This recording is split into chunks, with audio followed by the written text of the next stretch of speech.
Attention Earthlings! Yes, that would include you. Scientists have discovered a new member of the solar system. We officially have a new dwarf planet orbiting well beyond Neptune. But that's not all. Despite being small and unremarkable, this object, called 2017 OF201, I know it's a goofy name, might hold the key information about the speculated existence of Planet 9. Or, better said, it spoils the fun because instead of helping us find Planet 9, it could be the first tangible evidence that the theoretical ninth major planet was just that, a theory. But first, what exactly are dwarf planets? And why is this discovery so important? Well, in the early 21st century, researchers gained better telescopes and began discovering smaller, weirder celestial objects. It started with Eris in 2003, but the discovery of additional similar bodies led to Pluto losing its status as a quote, true planet. To proudly carry the name of a planet, a space rock must check off 3 boxes. It must orbit the Sun, not another planet, like a moon would. It must be massive enough for its gravity to make it round. And it needs to be gravitationally dominant in its orbit. In other words, an object should be able to clear out most other objects in its path by absorbing them, slinging them away, or influencing them in some other way, like paying them off. Hey, just kidding. Imagine a giant, powerful truck driving in its own lane, pushing smaller cars aside. Hey, sounds like my commute. Although Pluto is orbiting the Sun and has the needed elliptical appearance, it's in the Kuiper belt, a region full of icy objects. Because it can't clear its orbit, researchers realized that Pluto was not that different from many other similar bodies known as trans-Neptunian objects or TNOs. There are well over 5,000 known TNOs out there, with only 1,000 being officially numbered, meaning they've been studied enough to have their orbits confirmed. Now here's where it gets interesting. A while ago, scientists noted a pattern. Many of these minor planets shared similar paths and tilts. This inspired a theory that those objects were influenced by some still undiscovered Planet 9, also known as Planet X. The proposed super-Earth would have a mass 5 to 10 times greater than Earth's. It would orbit far on the outskirts, possibly as far as 500 astronomical units, and like an invisible puppeteer, manipulate the orbits of TNOs with its gravity. Some of these objects get classified as extreme trans-Neptunian objects. Let's just call them ETNOs for short. ETNOs are minor planets with an average distance of at least 150 astronomical units from the Sun. They have eccentric orbits, which can't be explained by the gravity of Neptune, Uranus, Saturn, or Jupiter. This led some scientists to conclude that Planet X must be out there. Ooh. As the years went by and more TNOs were discovered, scientists began to notice that those newly found objects didn't follow the previously established patterns. Many TNOs and ETNOs discovered in the last 5 to 6 years didn't match the same orbital parameters. Of the 6,000 objects found orbiting beyond 30 AU from the Sun, many show no signs of being influenced by a hidden planet. Well, despite that, scientists still hesitate to admit that Planet X is just wishful thinking. Not only is discovering something new exciting, but a planet like that could also protect us by pulling in asteroids from deep space. It could help explain why our solar system looks so different from many others, where super-Earths and mini-Neptunes are common. It might even solve how the solar system was formed, how objects got scattered, and what's still hiding in the dark. Discovering Planet 9 wouldn't just be cool, it could reshape everything we know about the solar system. However, with the discovery of 2017 OF201, actually that's still a mouthful, let's call it Ofie from now on. With the discovery of Ofie, the whole Planet 9 theory seems to be on its last legs. So, what makes Ofie so special, and how does it affect the idea behind Planet 9? The newly discovered member of our solar system is estimated to be about 430 miles in diameter. This places it in the dwarf planet category, certainly larger than many other trans-Neptunian objects, but still about 1/3 the size of Pluto. What stands out most is its elongated orbit around the Sun. It takes at least 25,000 years to complete one revolution. Its orbit brings it as close as about 45 astronomical units from the Sun, which is similar to Pluto's distance, and extends out as far as 1600 AU at its most distant point. This means it travels far beyond the Kuiper belt and approaches the inner boundary of the Oort cloud. This orbit is not just extremely long, it's also highly eccentric, stretched out like a long oval. This puts it in a rare group of objects that travel to the most distant parts of our solar system. While there are objects with longer orbital periods, like comets that originate from the Oort cloud, they're much smaller than this newly discovered dwarf planet. But despite its relatively large size for such a distant object, Ofie is nearly undetectable. It spends most of its time hidden from Earth's view, far from the inner solar system and too faint for current telescopes to spot. In fact, astronomers estimate it's only visible for about 1% of its 25,000-year orbit. In fact, this new dwarf planet came closest to the Sun in 1930, the same year Pluto was discovered, yet it slipped away unnoticed. Nobody spotted it back then, and it only got discovered in May 2025 completely by accident. By digging through archived data from publicly available telescopes, researchers pieced together its location from 19 separate images taken over 7 years. That's impressive detective work. So, what does all of this mean for Planet X? The archive photos have revealed that this object's orbit does not match any of the orbital clustering previously used to support the Planet 9 hypothesis. It doesn't belong to the same group as other ETNOs, and, more importantly, if a hidden planet is really tugging on celestial bodies, Ofie should have been flung out of the solar system millions of years ago. If Planet 9 was where we speculated and had the predicted mass, then Ofie's current orbit wouldn't last. It would likely be altered or even destroyed within about 100 million years. However, its orbit appears stable and undisturbed, suggesting it has been like this for far longer. But wait, you exclaim. If the mysterious orbit of Ofie is not caused by an invisible giant planet, what else could it be? Well, space is full of surprises, and gravity isn't exclusive to planets.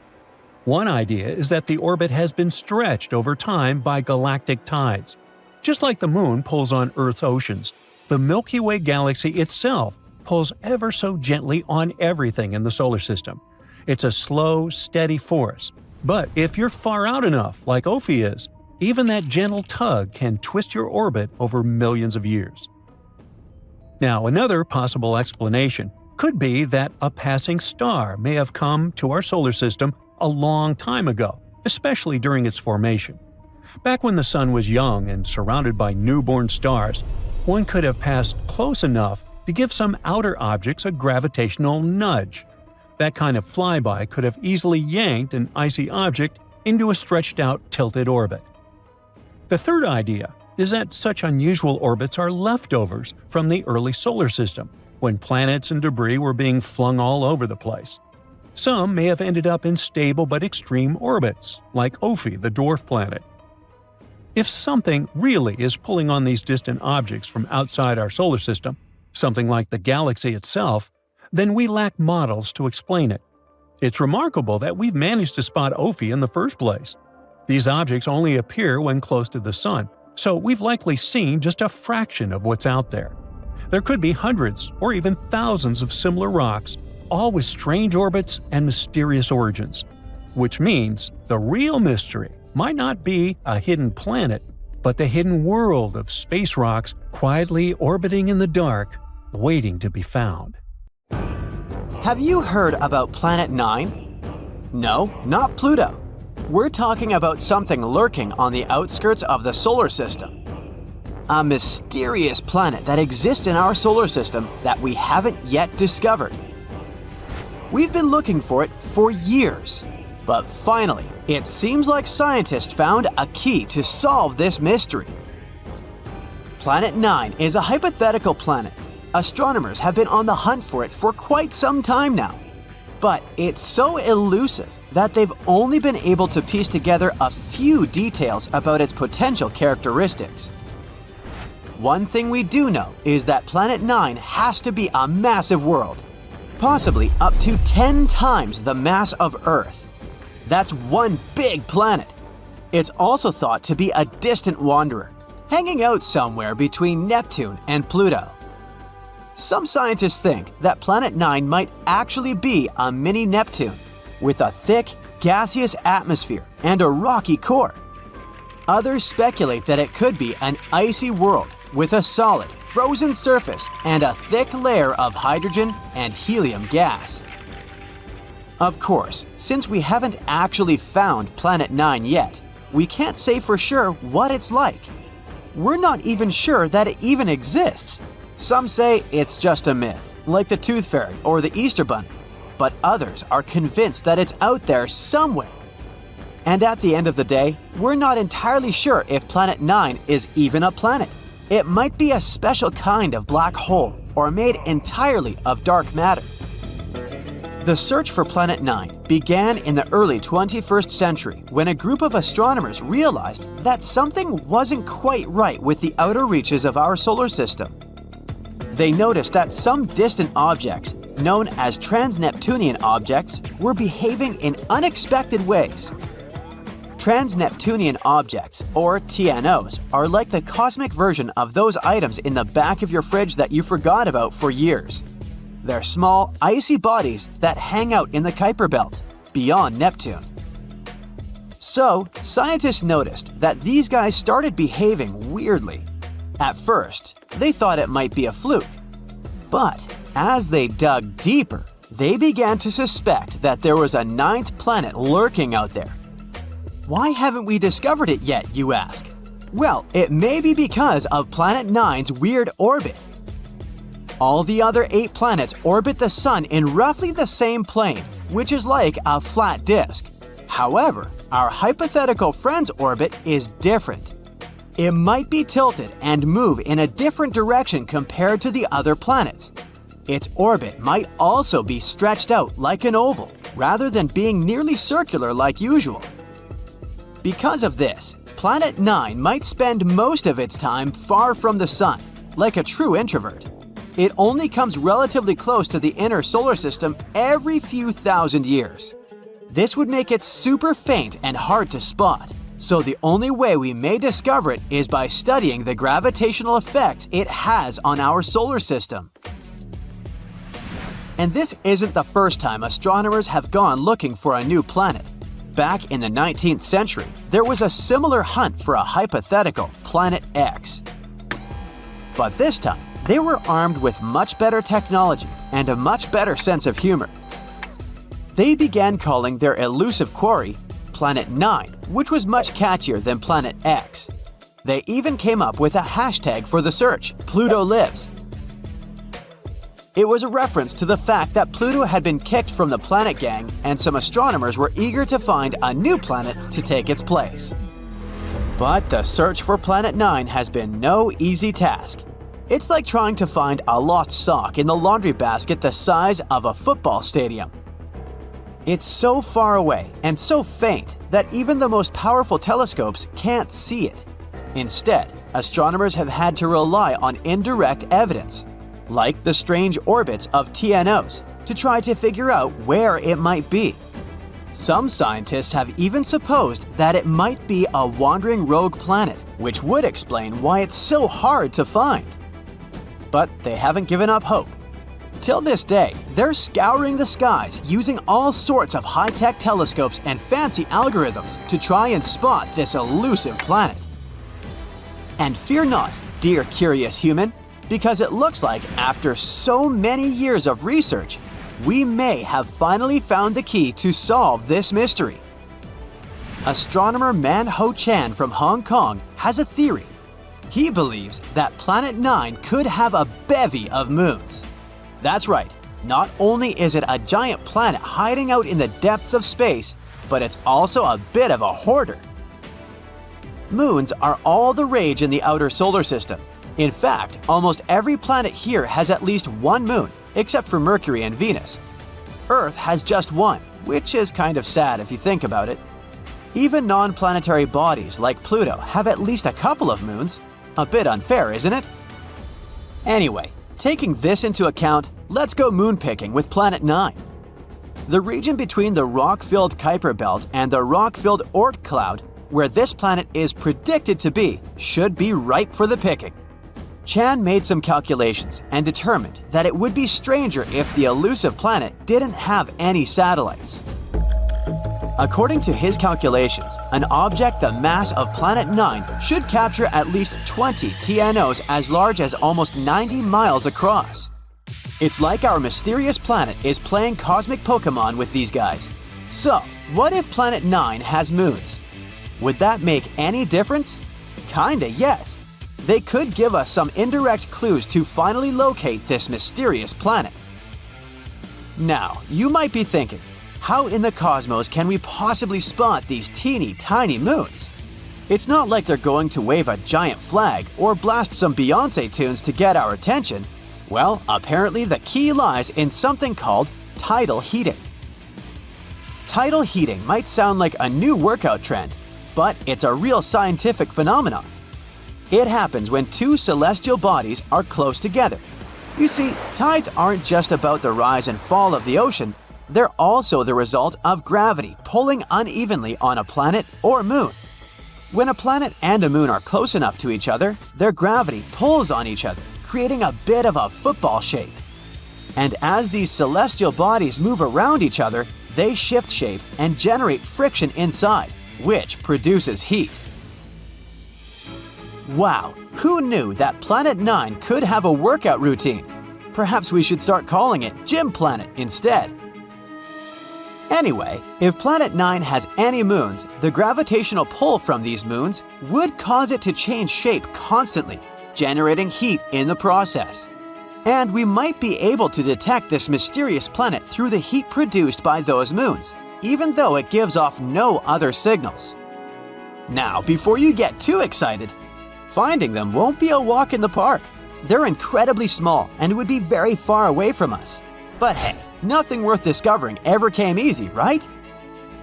Scientists are optimistic that with the right technology, they can spot this telltale sign.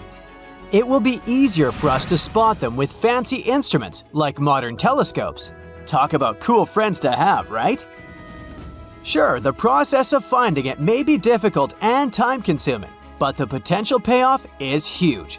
Finding this planet could explain a lot of the strange behavior observed in TNOs, the Kuiper belt, and beyond.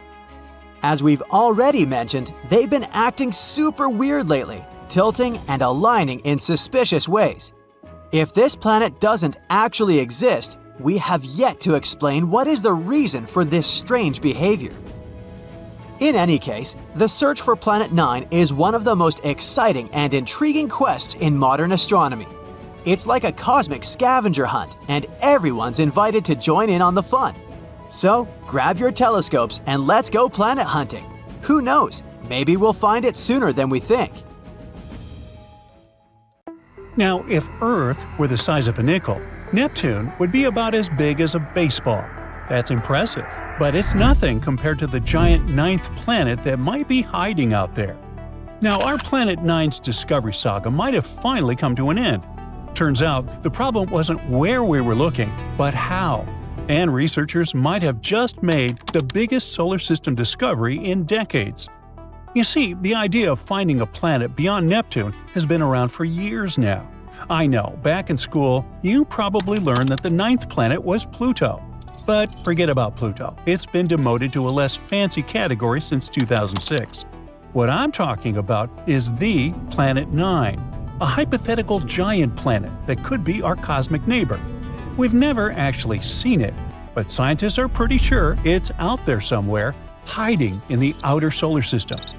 To explain why they think that, we need a sheet of paper. Hey, here's one. We place a coin on it, and suddenly, it starts to move. Unless we're talking about some kind of superpower, there's no way this coin is moving on its own, right? So, you figure someone must be on the other side, holding a magnet and moving it around. You can't see the magnet, but it explains why the coin is moving. That's kind of what's happening with Planet 9. We can't see it, we can't prove it, yet, but its existence could explain the strange movements we see out there in space. For example, The planets in our solar system orbit on a flat plane that's tilted about 6 degrees relative to the Sun. But why 6 degrees? Well, no one really knows for sure. Some scientists think those orbits might be slightly tilted because of the pull of a ninth planet. Its existence could also explain the unusual paths of smaller objects in the distant Kuiper belt, a region full of icy debris that stretches far beyond Neptune's orbit. Back in 2016, researchers from Caltech published a study about Planet 9. They suggested it could have a mass about 10 times that of Earth and follow a highly elongated path. It's a scientific way of saying it takes forever to make one trip around the Sun. Because of that, it would be located in the outer solar system. I mean, far, far away. It would orbit the Sun about 20 to 30 times farther out than our most distant planet, Neptune. According to scientists, Planet 9 would take up to 20,000 Earth years to complete just one full orbit around the Sun. Since it's crazy far out there, it's almost impossible to see it. So, as cool as this hypothesis sounds, we've never found solid evidence that Planet 9 actually exists. But we might be pretty close. In May 2025, a team at National Tsinghua University might have made one of the most exciting solar system discoveries ever. Alright, so there's a hypothesis that Planet 9 hasn't been discovered yet because we haven't been using the right method. This new study raises an interesting question. What if Planet 9 actually looks brighter in infrared light than it does in visible light? Let me explain. Scientists have been trying to spot Planet 9 by its reflected light. But here's the problem. To spot it in visible wavelengths, sunlight would have to travel all the way out to Planet 9, bounce off its surface, and then travel all the way back to Earth. If a Neptune-sized planet were about 10 times farther away than Neptune, it would look about 10,000 times fainter. But a planet's own thermal radiation, its heat, only has to make a one-way trip. So in infrared light, Planet 9 would only be about 100 times fainter. That's why it makes more sense to look for it using space-based infrared telescopes. And that's the idea behind this new study. The team started digging through archives, searching for old infrared sky survey data, and they pulled it from two main sources. First, IRIS, a satellite launched in the 80s that scanned the sky for almost a year. Then, the Japanese satellite Akari, another infrared observatory that operated between 2006 and 2011. So basically, they compared objects that showed up in IRIS database and noticed which ones had moved by the time Akari took its observations. And by doing that, the researchers found something incredible, an object that might just be our long-lost ninth planet. Because if something moves, it could be a planet orbiting the Sun, right? And yeah, they did find some celestial objects showing tiny movements. But before jumping to conclusions, they had to rule out the parallax effect. And that's something really important when we're talking about solar system discoveries. To explain it, I need you to do something. Hold one finger in front of your face. Close one eye, and now switch. Your finger seems to move a tiny bit, right? That's because you're looking at it from a slightly different angle, from one eyeball to the other. The same thing happens when we look out into space from Earth. Since our planet orbits the Sun, our view of very distant objects shifts just a little. That effect is called parallax. My point is, because of this effect, Planet 9 would appear to move across the sky as Earth goes around the Sun. On any given day, it might seem to be in one spot, but 6 months later, when Earth is on the opposite side of the Sun, it would look like it shifted. 6 months after that, it would seem to move back again. Scientists had to account for parallax. Actually, they had to remove its effects. So the team looked at images of the sky taken on the same date every year. Because on that same date, Earth is always in the same spot in its orbit. That means if Planet 9 is real, it would show up in the same place in those images every year. No fake wiggle from parallax, just its real position. This careful search led them to a single object, a tiny dot in the infrared data. This strange little spot had moved slightly along its orbit around the Sun over the 23 years between Iris and Akari. Wait, could that be it? Did astronomers just confirm a hidden planet? Well, maybe. But don't get too excited. The data we have on its motion over that time is not enough to figure out its full orbit. So, for now, we still can't say for sure if this mysterious object is really Planet 9. It's definitely a strong candidate, though. Based on how bright the object appears, the team estimates it could be pretty massive, and that came as a big surprise. You see, previous NASA research ruled out any Jupiter-sized or Saturn-sized planets hiding out there, but a smaller world would have gone undetected. So the scientists were looking for something just a bit bigger than Earth. But it turns out this mysterious planet might be more massive than Neptune. Now that they've discovered Planet 9, supposedly at least, the plan is to keep tracking it and collecting new data. But don't think the road ahead will be easy. Because since the Akari satellite spotted it for the first time, that object didn't just sit still. It's been moving slowly through space ever since. So now scientists need to use regular telescopes on Earth to look for it again. And here's the tricky part.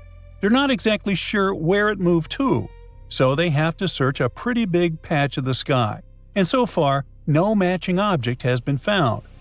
Whether this really turns out to be the Planet 9 discovery or not, only time will tell. For now, its existence is still up for debate. But with powerful new technology on the way, like NASA's Nancy Grace Roman Space Telescope, astronomers are more determined than ever to uncover the truth. And if Planet 9 really is out there, hiding in the cold, dark edges of our solar system, it's running out of places to hide. For thousands of years, people knew only about the planets Mercury, Venus, Mars, Jupiter, and Saturn, which they could see using simple telescopes, or even by the naked eye if conditions were good. But in the late 18th century, a famous astronomer named Sir William Herschel discovered a new planet that was icy blue in color. At first, people thought it was a star, but later they realized it was a planet. Today, we know it as Uranus, a planet that's more than 19 times farther away from the Sun than Earth. It's so far away that it takes Uranus 84 years to complete one trip around the Sun. This astronomer also discovered many other interesting things in space, like double stars and nebulae. In the mid-1800s, scientists noticed something pulled Uranus and strangely tugged its orbit. They thought there must be another planet out there, and they used math to predict where it would be. Finally, in 1846, they found Neptune using a telescope. It was too faint to see with the naked eye because it was too far away from the Sun. It was all so exciting. Who knows how many other planets could be there, lurking in the darkness of our solar system? Back in the mid-1800s, astronomers noticed something unusual was happening in the sky. A small rocky planet named Mercury was behaving strangely. It didn't follow the predictable orbit that was expected of it. One of the astronomers was a brilliant French scientist named Urbain Le Verrier. He came up with a theory that there could be another planet in our solar system no one had yet discovered. It would be located somewhere between Mercury and the Sun. This hypothetical planet, which he named Vulcan after the Roman god of fire, would have an incredibly hot surface, and it could be a potential explanation for Mercury's strange behavior. He never surely claimed Vulcan was really the one thing disturbing the orbit of Mercury. But, excited by the possibility of discovering a new planet, astronomers all over the world took the idea of Vulcan. For a planet that didn't exist, people committed to developing ideas and getting information about it. Some scientists didn't think it was likely that they had missed another planet as big as Mercury. It would have been hard not to see it by then. But there was a tiny chance of a smaller planet existing inside Mercury's orbit that was too close to the Sun, so no one could see it. One theory said it was about 13 million miles away from the Sun. Mercury is the planet with the most eccentric orbit in our solar system, but the closest point it gets to the Sun is about 28.5 million miles. This means Vulcan would be under half of that distance. The theory moved on, saying that if Vulcan existed, it would orbit the Sun every 19 days and 18 hours, and its path would be tilted about 12 degrees relative to the path of other planets in our solar system. Vulcan's position at its furthest point from the Sun would still be too close to the sun to be seen with the naked eye, even during twilight. The only chance of seeing Vulcan would be during a solar eclipse, or when it passed in front of the sun, which, as the theory said, would be 2 to 4 times a year. They had a theory that this mysterious planet was so close to the sun that it could only be seen during a total solar eclipse when the moon blocked out the sun's blinding glare. So, every time there was an eclipse, scientists would peer at the sun, hoping to catch a glimpse of Vulcan. They were trying really hard, but no matter what, they couldn't find this mysterious planet. Some astronomers claimed to have spotted it during eclipses, but no one could ever confirm or find evidence for that. The theory of Vulcan was left waiting for some better times. Einstein had a different idea. You know about his theory of general relativity, right? That's where he claimed gravity wasn't some sort of natural force, but a result of space-time curved because of the presence of giant space objects, like planets and stars. Planets circle around the sun in their usual orbit because space-time is curved. That means the planets are kind of falling towards the central star of our solar system. And Einstein tried to explain Mercury's unusual orbit using his own theory of relativity. Unlike the other planets in our solar system, Mercury's orbit wasn't that circular.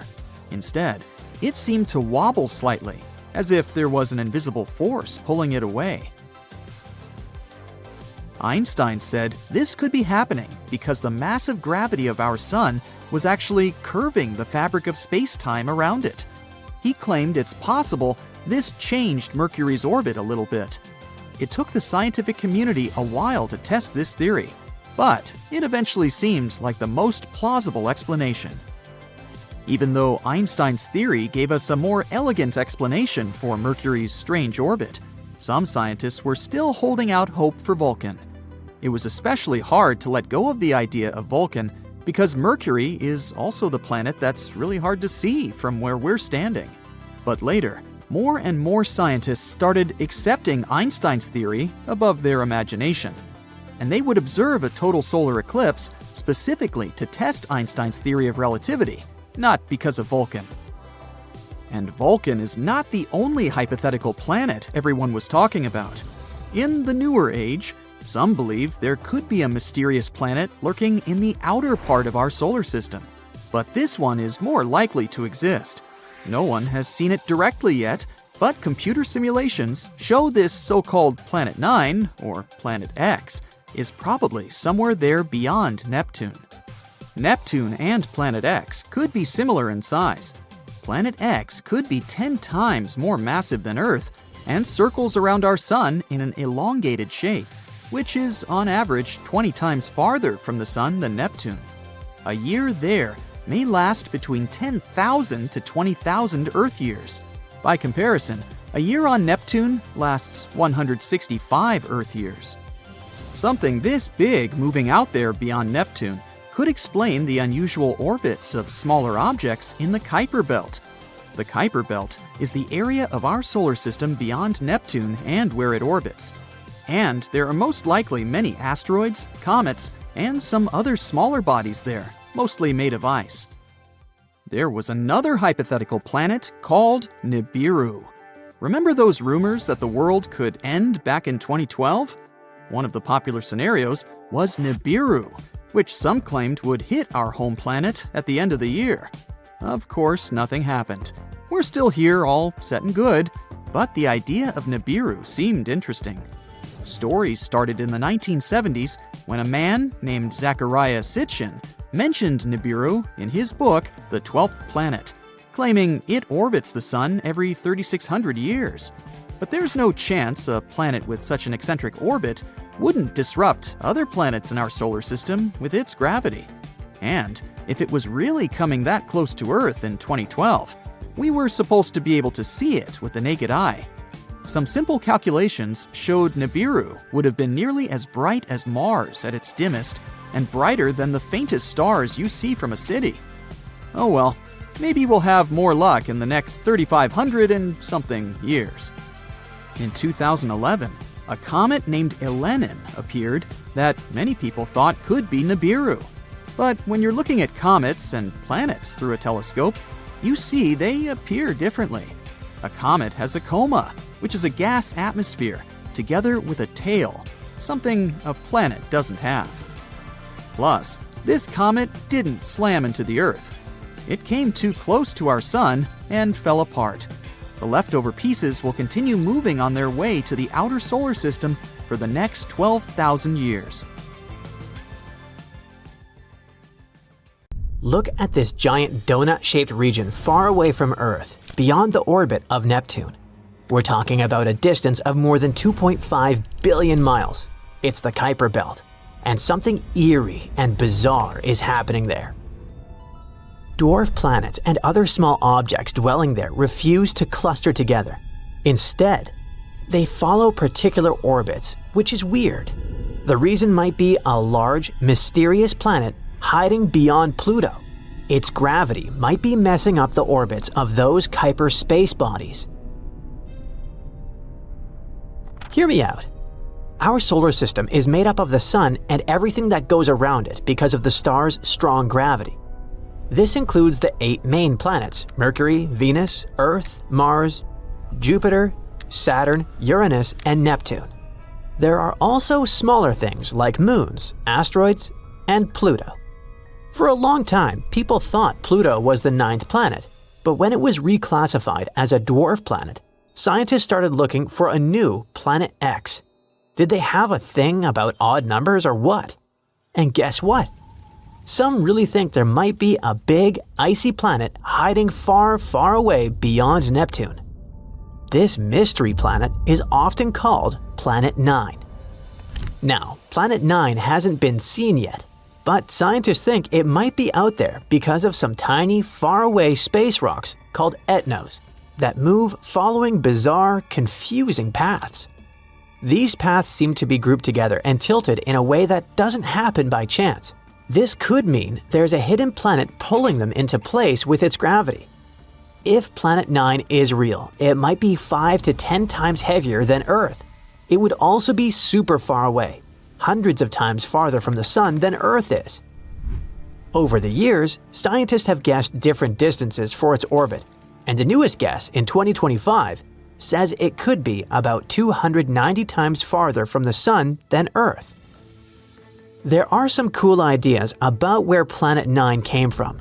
It might have started as a big planet that Jupiter once kicked out of the inner solar system, or it might have come from another star or even wandered around space on its own before getting caught by the Sun's gravity. Even though scientists have looked really hard using powerful telescopes, no one has actually seen Planet 9 yet, and so far, its existence is still just a theory. But recently, a group of researchers tried something clever. They used data from 2 special space surveys called ERAS and Akari. These 2 looked at the sky in invisible light, far infrared, about 23 years apart, which is helpful because Planet 9 is supposed to move very slowly. The team focused on a special list from Akari, which is better at finding faint, moving things in space. They guessed how bright Planet 9 might be and how fast it might move based on how big, far away, and cold it could be. Then they looked for matching blips in the sky that were seen by both ERAS and Akari, but not in the exact same spot. That's because a real planet would have moved a little over 23 years, and they indeed found 13 possible matches that could be Planet 9. Their estimations were based on how far away the object seemed to be, 500 to 700 times farther from the Sun than Earth, and how heavy it might be, which is 7 to 17 times Earth's mass. After looking very carefully at all the images, they narrowed it down to one really good candidate. The 2 detections weren't in the same spot in both surveys, and the way they appeared in the Akari map matched what you'd expect from a slow-moving object. It showed up on one date and wasn't there 6 months earlier, but of course, there was a catch. Apparently, the old data isn't good enough to figure out the exact path of the potential planet. So, the team wants to do new follow-up observations using a special camera called DCAM. which is really good at spotting faint, moving objects. That way, they can find out if this candidate is really Planet 9. Additionally, it can help us learn more about how our solar system works and how it formed. If Planet 9 is ever discovered, it would totally change the way we understand our solar system. It could explain why some far-out space rocks in the Kuiper belt tilt weirdly.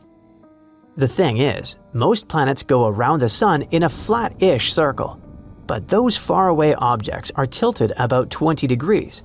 Planet 9 might be the reason why. Next, we'd probably find out why those tilted objects seem to point the same way. Their orbits are grouped together in one direction. A big hidden planet's gravity could be hurting them like sheep.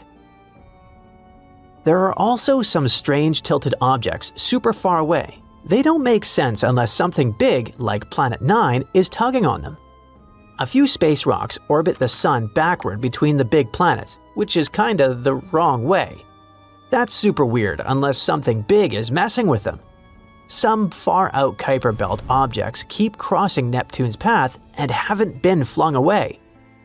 That's because Planet 9 might be helping keep their orbits stable over a long time. Another cool thing is that if Planet 9 existed, it would be a super-Earth, a kind of planet we see a lot around other stars, but we don't have in our solar system yet. So finding one here would make our solar system more like the others out there. Throughout history, people have been wondering if there could be hidden planets far beyond Neptune, even before Pluto was found. Back in 1880, a guy named George Forbes guessed there might be 2 unknown planets way out there, one about 100 times farther from the Sun than Earth, and the other about 300 times farther.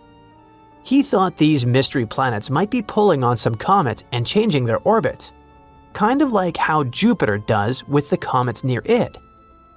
In 2004, scientists found a weird little world called Sedna. It had a strange path around the Sun that didn't seem to be affected by any of the known planets. Its closest point to the Sun, called perihelion, is way too far for Neptune to be the reason. This made some scientists wonder if Sedna got pushed into its path by a hidden planet, maybe even something as big as Earth or bigger. Others thought maybe it was a star that flew by a long time ago, or another star that formed near ours. Then, in 2014, another odd object was discovered. It had a very similar orbit to Sedna, which made people even more suspicious that there could be something big out there messing with their paths. This kicked off a new round of the Planet X or Planet 9 hunt. At a meeting in 2012, a scientist named Rodney Gomez said that maybe there was a big, hidden planet around 1,500 times farther from the Sun than Earth. He thought it could explain the orbits of other odd objects, like some far-out comets and centaurs, small bodies that wander among the giant planets. At that time, those who supported the Planet 9 theory believed that if it existed, it would move around the Sun in a huge, stretched-out circle called an elliptical orbit. It would be about 400 to 800 times farther from the Sun than Earth is, about 13 to 26 times farther than Neptune. If it really had that kind of orbit, it would take around 10,000 to 20,000 years to go around the Sun just once. Plus, if it indeed orbited the Sun, it wouldn't follow the same flat path as the other planets. Its path would be tilted by about 15 degrees to 25 degrees. The farthest point in its orbit, called aphelion, would be in the direction of the Taurus constellation. As for the closest point, it would point towards Serpens, Ophiuchus, or Libra.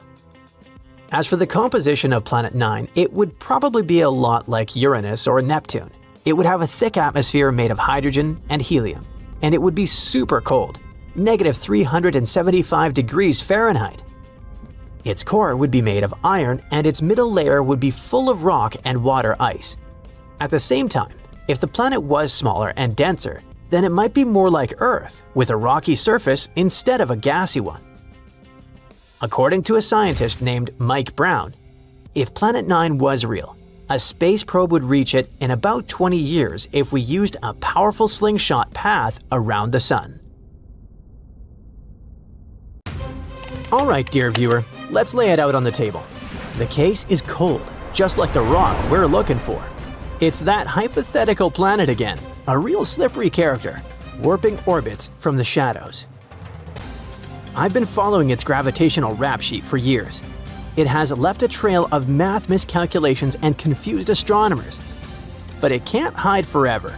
This solar system ain't that big. If it's there, we will find Planet Y. Yep, another day, another quest to solve the solar system's riddles. New research points to another hidden world. I have to say, we shouldn't dismiss these theories until they're disproven. Scientists these days are overloaded with a vast amount of data. Thankfully, they have supercomputers going through mountains of equations bound to give a headache to someone like me. But it's how these theories come to exist. At one point, even Neptune seemed like a far-fetched theory.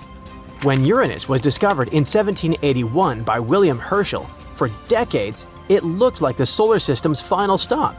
But Uranus didn't quite follow the rules. Something was off. Either the laws were wrong or there was an invisible hand out there.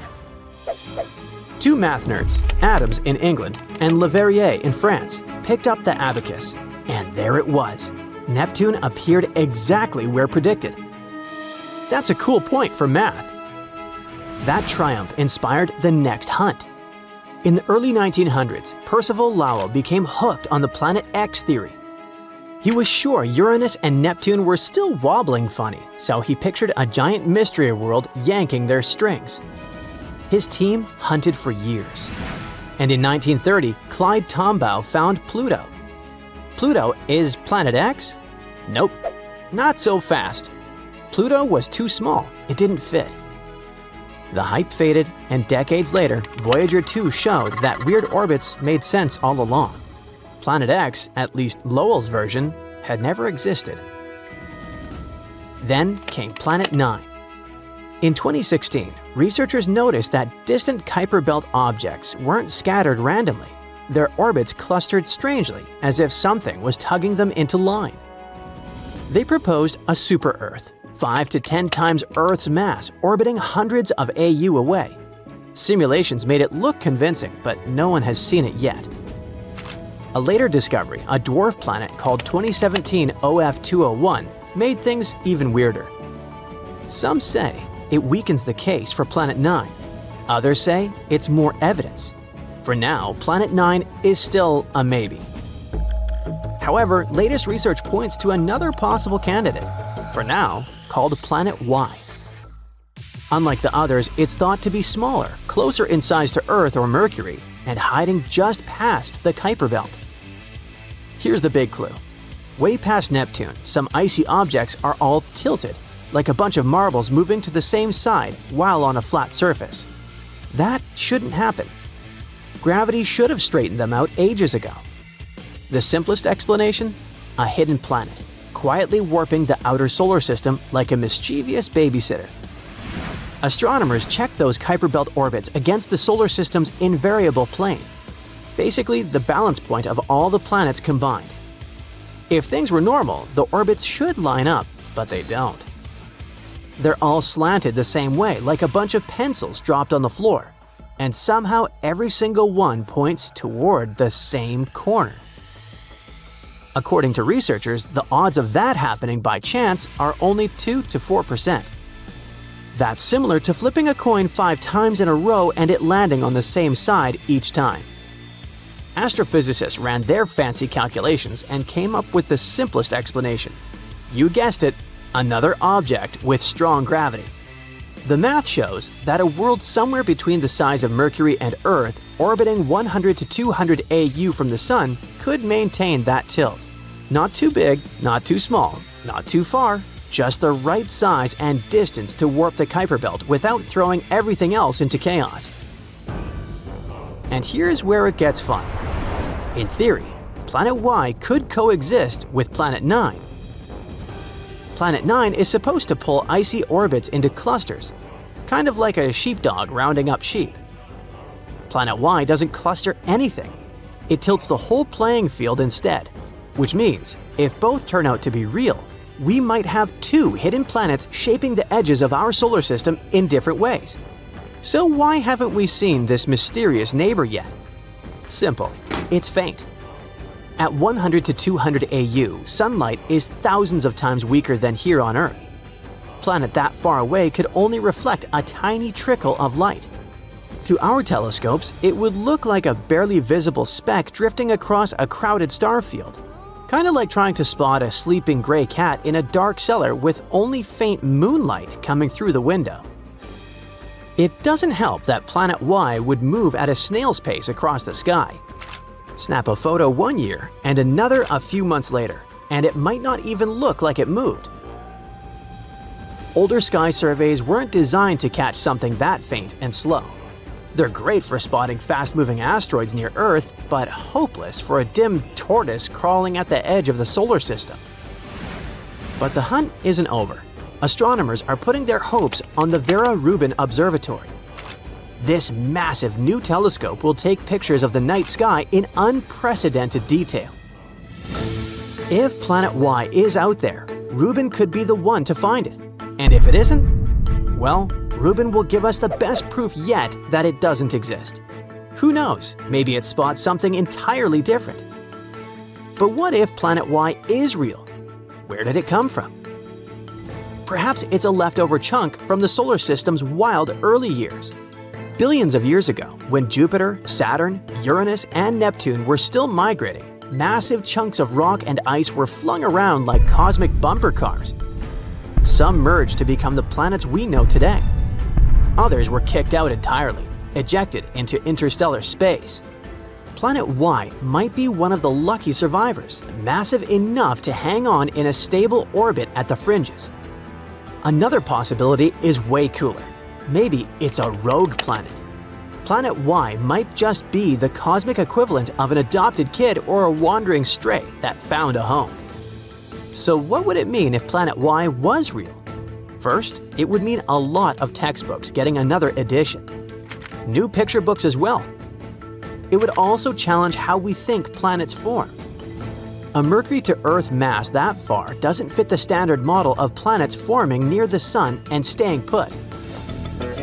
Either the early solar system was wild enough to fling it outward and still keep it bound, or it didn't start here at all and was captured later, stolen from another star. There's another angle. Comets. A planet out there could tug on icy bodies at the edge of the solar system, nudging some inward. Over time, that might even have helped deliver water and building blocks for life to Earth, but that's just speculation at this point. However, the biggest question of all would be, what else is out there? If a planet the size of Earth can still slip under our radar, then smaller worlds, icy dwarfs, and other mysteries could be waiting farther out. The Oort cloud might be home to things we haven't even dreamed of yet. Finding Planet Y wouldn't just add a planet, it would open a new chapter in exploring the solar system. So, here we are at the edge of the map, where the streetlights of our solar system flicker out. It's just another theory on top of a dusty desk. Another clue to chase down a dark universe. Some leads have gone cold and turned out to be ghosts. Others, still out there, waiting to be found. Planet Y? The case is still wide open, but one thing's for sure in our solar system. As long as the orbits keep wobbling and the cosmic rug stays wrinkled, astronomers, they'll keep looking. They'll never stop searching for the last planet hiding in the endless dark. Maybe it's just a matter of time. We will see. So, we might be getting closer to finding a massive icy planet beyond Neptune's orbit. Yeah, sorry Pluto, still not you. Recently, some universe mapping using data from a telescope in Hawaii eliminated about 78% of the possible locations for this mysterious Waldo from space. Some people call it Planet 9, while others prefer Planet X. Either way, it's been causing controversy since its existence was first proposed, and that is mainly because no study so far can answer the big question: does it really exist? If discovered, Planet 9 would rank as the fifth largest planet in our solar system, with a mass 10 times that of Earth. It's also theorized to be gaseous, like Uranus. The initial study on Planet 9, dating back to 2016, suggests that this colossal new planet orbits the Sun 29 times farther out than Neptune, which sits at about 2.8 billion miles. As a result, the Planet 9 would take between 10,000 and 20,000 years to complete a single orbit around the Sun. If confirmed, this yet-to-be-understood world would dominate a region larger than any other known planet in our cosmic neighborhood. These are all intriguing hypotheses, but without a single piece of evidence or observation to back them up. Before dismissing this as a wild guess, it is important to note that these researchers relied on complex mathematical modeling and computer simulations to speculate about the planet's characteristics, because that's what they do. The hypothetical presence of this planet would explain various mysterious features located beyond Neptune. We are specifically talking about the Kuiper belt, a huge donut-shaped region filled with icy debris left over from the formation of the solar system, including comets and dwarf planets like Pluto. What happens is that the 6 farthest objects in the Kuiper belt exhibit elliptical orbits that are all oriented in a similar direction within physical space and tilted approximately 30 degrees downward relative to the orbital plane of our 8 known planets. What's strange here is that, despite their distinct orbital velocities around the solar system, they maintain this alignment. The likelihood of such alignment occurring randomly is extremely low, around 0.007%. So, here comes Planet 9, a hypothetical massive celestial body that offers a plausible explanation for this strange phenomenon, potentially exerting gravitational influence to shape these orbits. The initial theory didn't hold up for long, facing accusations of observational bias and calculation errors. Then, in 2017, another study popped up, sparking back the idea that maybe Planet 9 is out there after all. This time, Spanish astronomers tried a novel approach, focusing on observing extreme trans-Neptunian objects. These celestial bodies orbit the Sun in highly stretched elliptical paths, with average distances exceeding 13 billion miles. The research suggests that the distances between these objects' nodes and the Sun might provide clues to Planet 9's location. You see, these nodes are the points where a celestial body's orbit intersects the solar system's plane. When these objects reach these points, they're more likely to interact with other solar system bodies, potentially causing significant changes in their orbits or even collisions. So, if the trajectory of these extreme trans-Neptunian objects remains stable, everything's fine. But if it's not, well, that's a sign that something else, something big, is messing with their path. And that's exactly what the research found. There is something unseen out there, throwing these objects off course. And that something could be a planet, chilling at a distance between 300 to 400 times farther from the Sun than Earth. To this day, the study of the extreme trans-Neptunian objects is the strongest evidence we've got for Planet 9's existence. And if you're still not convinced by this theory, know that strange motions like these have led to planetary discoveries before. Neptune, for instance, was spotted because Uranus's motion didn't quite agree with the predictions of Newtonian gravity. But the deflection of its orbit could be explained if it was caused by a pull of an undiscovered planet. And just like that, we discovered Neptune.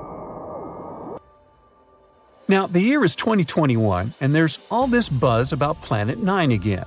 After correcting some old guesses, studies are now leaning towards the idea that this mystery world follows an epic loop around the Sun every 7,000 years.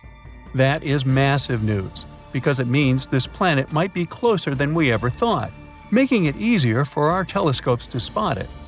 The paper also suggests there is a whopping 99% chance that the funky orbits of these distant objects are all because of this unseen planet, not just some cosmic coincidence. Now, the odds of this whole situation being a fluke are down to a 1 in 250 chance, which is much better than the 1 in 10,000 chance back in 2016. All these optimistic numbers have brought us to where we are today, keeping our hopes and working on better equipment to continue the mission of spotting Planet 9. As mentioned earlier, researchers in Hawaii created some kind of treasure map utilizing the Panoramic Survey Telescope and Rapid Response System to eliminate 78% of its locations. This is great news, considering how challenging it is to find a planet-sized needle in a cosmic haystack. But unfortunately, Planet 9's presence remains a ghost in the dark outer reaches of our solar system. Enthusiasts are still convinced of its existence and believe it is only a matter of time before we celebrate the discovery of Earth's new cosmic cousin. They're putting their hopes on the Vera C. Rubin Observatory, which is currently under construction in Chile and is scheduled to begin science operations in late 2025. Over the course of 10 years, this observatory will scan the entire southern hemisphere sky every few nights with a 27-foot, fast-moving telescope equipped with the largest digital camera in the world. The idea is to catalog everything in the solar system, reaching out to and beyond Neptune, and tracking the movements of millions of celestial objects, including space junk, asteroids, comets, and stars. If Planet 9 is indeed out there, this next-generation telescope could be the one to find it. The existence of this mysterious planet is far from being universally accepted in the scientific community. That is simply because Planet 9 isn't the only explanation for the strange phenomenon occurring beyond Neptune. One theory suggests that a group of distant objects, such as dwarf planets, comets, and moons, might be collectively influencing the orbits of the extreme trans-Neptunian objects. Others believe that a black hole is behind all this. These compressed masses are some of the densest objects in the universe, potentially capable of affecting the orbits of other masses, like how this supposed ghost Planet 9 is believed to be doing. Another bold perspective suggests that our current understanding of the laws of gravity is flawed, actually incomplete. This theory, known as modified Newtonian dynamics, proposes that these distant icy objects exhibit strange behavior not due to influence from another planet, but rather because the immense gravitational field of the Milky Way is influencing them. However, even supporters of this theory acknowledge that it is too early to draw firm conclusions, and much more extensive research is still required. While we continue our relentless hunt for Planet 9, some astronomers have taken it a step further, suggesting the existence of a hypothetical Planet 10. This world has a mass and size like that of Mars or Earth and is located on the edges of the Kuiper belt. But the thing is, if this alleged Planet 10 is indeed as small as scientists believe, it might not have enough gravity to clear its orbit of debris. And that is pretty similar to what happens with Pluto, being one of the reasons why it got into trouble back in 2006. So yeah, it's better not to get too excited. This supposed Planet 10 might end up classified as another dwarf planet. At the edge of our solar system, there's a cold and mysterious region known as the Oort cloud. It's a hypothetical vast area of icy space objects surrounding the Sun. It's believed to lie far, far away from our star, from 2,000 to 5,000 astronomical units. For comparison, Pluto's orbit carries the planet between 30 and 50 astronomical units from the Sun. And there, in this freezing emptiness, a rogue planet may be hiding right at the moment. At least, that's what new research has recently suggested. Rogue planets are called this way because they don't orbit around any star. They wander the galaxy alone, totally untethered. Without stars, they don't have days or nights, only eternal darkness. Rogue planets are usually kicked out of their planetary systems, doomed to a solitary existence of circling the center of the galaxy on their own. Of the thousands of planets scientists have detected outside of our solar system, only a dozen or so are starless and cruising on their own. At the same time, there might be billions or even trillions of rogue planets wandering around our galaxy. If these estimations are true, it might mean that the Milky Way contains more free-floating planets than stars. Anyway, In 1907, one astronomer started a search for Planet X. It's a hypothetical giant planet moving around the Sun beyond the orbit of Neptune. The scientist was convinced that this planet existed because he had observed some irregularities in the orbits of Uranus and Neptune. His idea led to the discovery of Pluto in 1930. But the dwarf planet was too small to have any serious gravitational impact on the orbit of Neptune, let alone Uranus. These days, the Planet X theory is largely considered to be discredited, but it hasn't stopped astronomers from searching for planets in the far reaches of our solar system. And shockingly, a new study claims there might be one or even more out there, but much, much further away than predicted. An international team of scientists has recently simulated the unstable celestial mechanisms of the early solar system. They've discovered that there's a possibility that a few planet-sized bodies might have come to rest in the Oort cloud.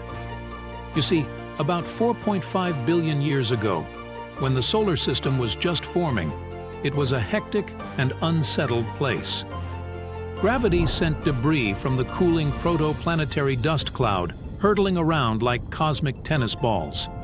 From time to time, large chunks of this debris, even planet-sized ones, were sent flying far enough to escape the sun's gravity altogether. Such pieces of debris turned into rogue planets. Researchers have seen such space wanderers in distant exoplanetary systems, but according to them, there's a 0.5% chance that one or more of those wayward planets formed in the solar system and ended up in the Oort cloud after drifting away from the sun. At the same time, it's slightly more likely that a rogue, Neptune-like planet was snagged by the sun's gravity from another planetary system. And then, this planet came to rest somewhere in the Oort cloud. The chances that this scenario is true reach 7%. If this turns out to be the case, then a space body similar to Planet X might indeed be hiding out there, on the outskirts of our solar system. The only problem is that it would still be too far away to have any impact on Neptune's orbit.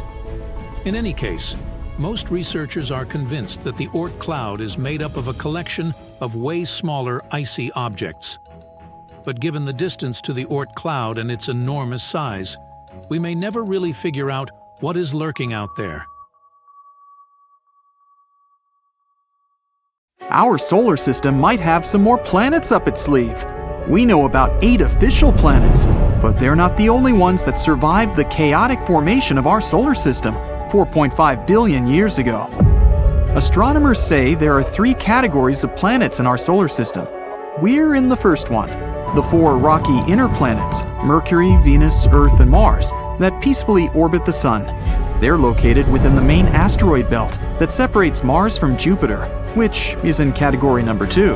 That one's a group of planets in the outer solar system, the gas giants, Jupiter, Saturn, Uranus, and Neptune. These planets have huge amounts of ice and gas around what scientists believe to be their rocky cores. The third group lies beyond the area where our local planets are, somewhere further than Neptune. It's the realm where you'll find dwarf planets such as Pluto, Eris, and Sedna, and many smaller space bodies like comets. But new findings say there could be something else lurking in the dark, besides dwarf planets and tiny space bodies. Maybe even a new planet. Models scientists made say that our solar system used to have 1 or more rocky planets, the size of Mars or Earth. Over time, these rocky wanderers interacted with the wide gravity fields of our gas giants. This kicked them into a far-out orbit, away from the neighborhood. The question is, if one of those Mars-sized planets survived and could really be somewhere out there. Scientists have made simulations to see what potentially happened. These showed that in half of such cases where planets interact with the gravity of gas giants, they get ejected into interstellar space. In the remaining half, there's this one rogue planet left in an orbit similar to the ones the Kuiper belt objects are following. There's only one thing left to do now: find it. Astronomers found the loneliest planet in the universe. They were trying to find distant brown dwarf stars, or failed stars, ones that never become massive enough to start shining. Stars are born with big masses, which means they also have strong self-gravity. The star squeezes in on itself. That causes high internal temperatures and enables the star to shine. But instead, they found a lonely wanderer, CFBD SIR 2149. The planet is between 50 and 120 million years old and has a surface temperature of 750 degrees Fahrenheit. Compared to stars, that's cold. At first, scientists thought it could be a brown dwarf star, but in that case, it would be way older. This starless planet floats around through space, passing only 130 light-years away from our planet. Our galaxy, the Milky Way, is 100,000 light-years wide, so that's relatively close. The Lonely Traveler is actually a gas giant, 4 to 7 times bigger than Jupiter. Maybe it was kicked out from its own solar system because of gravitational forces, or getting into another planet's orbit. Or it was formed away from its parent star. Far beyond Pluto, on the edge of our solar system, there's a space body about as big as Pluto, but a little bit colder and way denser. It's probably a big rocky body covered in a thin icy mantle. It's the dwarf planet Eris. Both Pluto and Eris occupy the Kuiper belt, which is the distant ring of frigid space bodies that lies beyond Neptune. A day there lasts 25.9 hours, pretty similar to Earth. But Eris circles our sun in the distance 3 times farther than Pluto, which means its year is pretty long, 557 Earth years. Eris has a bright, icy surface. It's one of the most reflective bodies in our solar system. It bounces back more than 95% of the light that strikes it. Somewhere out there, even farther, there's a super Saturn, J1407b, much larger than Jupiter or Saturn. It's an exoplanet, which means a planet that orbits a star other than our Sun. Super Saturn is 434 light-years away from Earth in the constellation of Centaurus. It's the only exoplanet we know about with rings similar to Saturn. It actually has a huge ring system, 200 times bigger than Saturn's rings. There are more than 30 rings, each of them tens of millions of miles in diameter. There are gaps in the rings, which means there could be some interesting satellites, exomoons, around.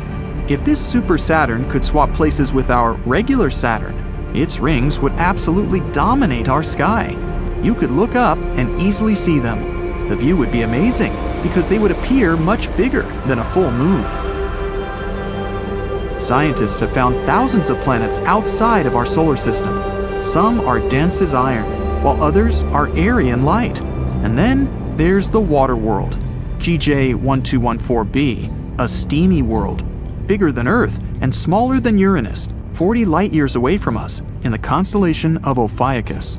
It's a watery planet surrounded by a thick atmosphere, 2.7 times Earth's diameter, and almost 7 times heavier than our home planet. It was most likely formed somewhere farther from its star, where there was plenty of water ice, but later migrated to where it is today. Its surface temperature is 440 degrees Fahrenheit, which is too hot to host life like on Earth. It also has much less rock and much more water than our planet. Imagine a planet with no land, but only endless oceans covering all of its surface. High pressures and temperatures would form things like superfluid water or hot ice, some pretty exotic materials that we can't see on our planet. Gliese 436b. It's a Neptune-sized exoplanet 30 light-years away from our planet in the constellation of Leo. It makes one full orbit around its star in a little more than 2 days. This planet defies the laws of physics. It orbits its star, Gliese 436, which is smaller, cooler, and less luminous than our Sun, at a distance 15 times closer than Mercury is to the Sun. When we typically think of ice, we picture a frozen cube. But this planet has an icy surface, even though the temperature there is 980 degrees Fahrenheit.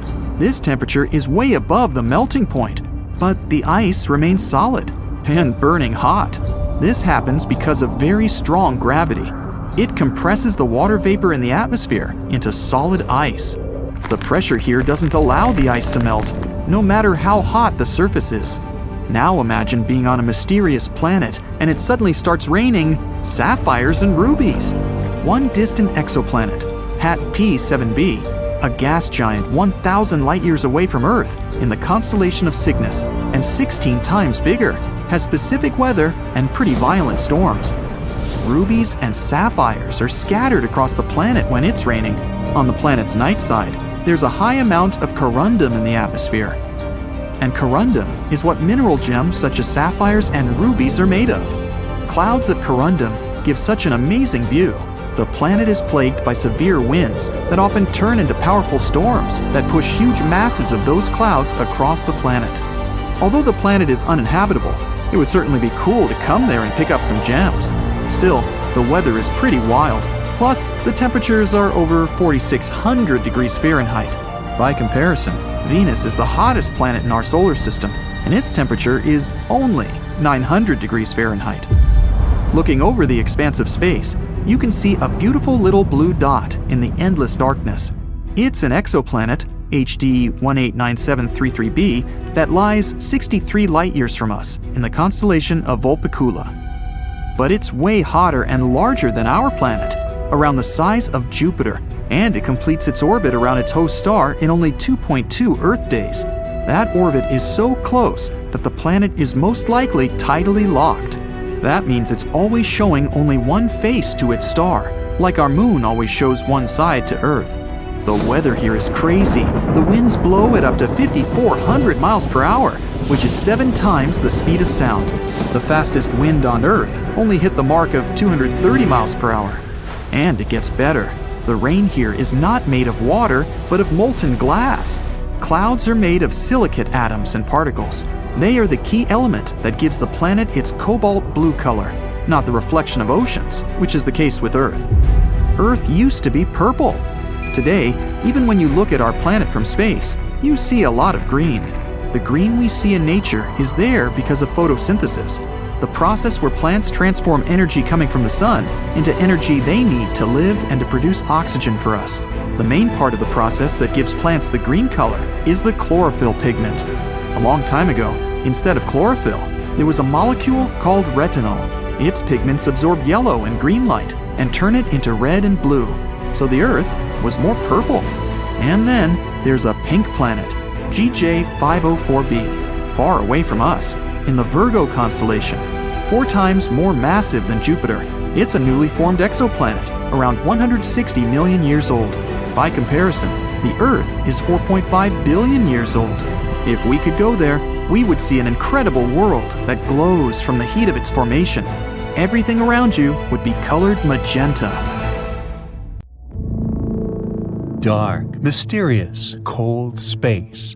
Comets, asteroids, planets, stars, and something that's lurking over there, far beyond Pluto. Yup, this could be the 9th planet of our solar system, the one people have been wondering about for centuries. IRAS, which stands for the Infrared Astronomical Satellite, collected interesting data back in 1983. It could be proof that Planet 9 is hiding there. No one knows if it really exists, but this discovery helped to build a model to understand this potential planet better.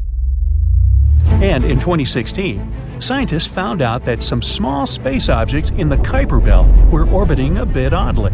The Kuiper belt is the outer area of our solar system. It's a ring in the shape of a donut, filled with leftovers from the times when our solar system was forming.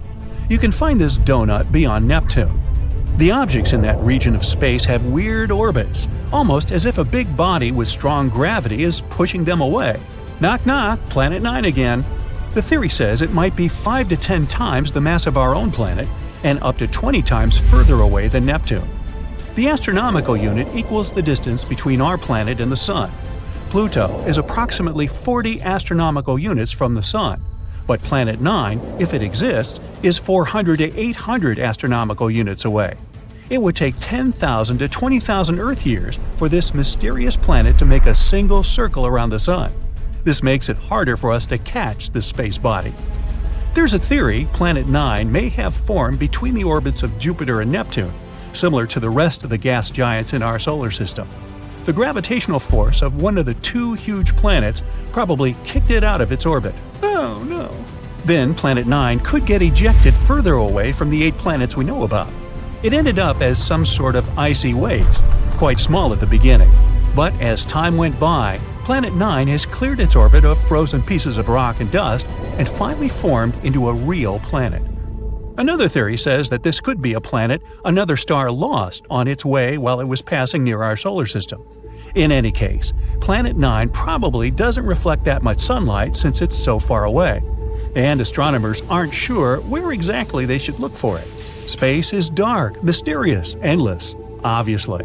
But if we do find Planet 9, it will be the first solid proof there are more planets in our solar system than we thought. Moving on to an interesting exoplanet, located only 90 light-years away from us. An exoplanet is generally a planet located outside our solar system. This one has an atmosphere with water clouds. 1 year there lasts 24 Earth days, and the planet travels around a red dwarf star, which is way dimmer and smaller than our Sun. That's why, even though the planet is 8 times closer to its star than we are to our Sun, the temperature there is similar to that on our planet. This exoplanet has a size similar to Neptune. It's also less dense, which means it's mostly made of gas, unlike Earth, which is made of rock. The average temperatures there is 140 degrees, which makes it one of the coolest small exoplanets we've ever discovered. And the cooler the exoplanet is, the bigger the chance we'll find clouds in its atmosphere. Researchers have discovered more than 4,000 exoplanets, but all of them have been found within the Milky Way, at least until now. For the first time, astronomers may have spotted a planet outside our galaxy. They called it M51 ULS-1. The planet is located in the Whirlpool Galaxy, a distant spiral galaxy 28 million light-years away from us. There was once a huge but pretty young star that got stuck in a gravitational dance with something that could be a dense neutron star, the collapsed core of a giant star, or a black hole. The star's dance partner had incredibly strong gravity. It was feeding on the star, greedily ripping away its plasma. Then something unusual happened. An unknown, maybe even Saturn-sized object passed by and blocked this confrontation from our solar system. Now no one can see what is going on. But this could potentially be the farthest planet we've ever discovered. There's a newly discovered planet outside our solar system. As large as Jupiter, it orbits 2 stars, and as we can observe it from our planet, it crosses in front of them both. The full circle around these 2 stars, which means 1 year, takes approximately 200 Earth days. On the day of the discovery of the previous planet, scientists also found it had an unusual companion. It's an extra-hot Jupiter with an ultra-tight orbit around its star. The year there lasts only 1.9 Earth days. This planet has a weirdly shaped orbit. Also, it travels in the opposite direction from the rotation of its star. If you could travel 57 light-years away from our planet, you'd see something pink lurking in the darkness. As you get closer, it becomes bigger and more fascinating. Yup, it's a magenta-colored planet. A few billion miles away from its sun, this sky is one of the youngest planets scientists have discovered. It's only 100 to 200 million years old. It's made of pink gas, similar to our Jupiter. So if you could fly closer to its surface, this gas would envelop you like a thick fog. You're coming closer and going deeper, and the gas is becoming darker, getting a reddish shade. And look at the planet's core. It's super hot.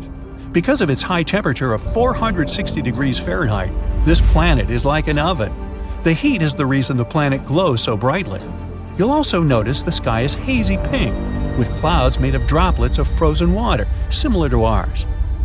There is another exoplanet half as massive as Earth, which is one of the smallest planets we've ever found outside our solar system.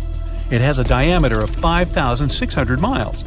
For comparison, Earth's diameter is 7,900 miles. The planet in question is mostly made of iron, similar to Mercury. Mercury has a massive iron core and a very thin crust, which makes it an oddball in our solar system.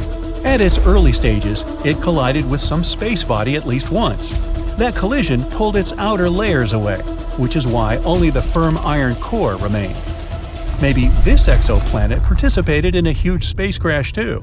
That's what probably took away the planet's mantle and left mostly its iron core. Or maybe this is just a remnant of a gaseous planet that used to be the size of Neptune. The atmosphere of the planet could be blown away by, let's say, a huge amount of radiation coming from the star. This planet is only 31 light-years away from us, and the day there is less than 8 Earth hours long. The planet is only a little bit bigger than Mars. People aren't likely to ever settle in that place because of its extreme temperatures that go up to 2,700 degrees Fahrenheit.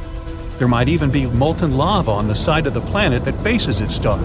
Such temperatures are high enough to evaporate any atmosphere, so this planet might have had one in the past.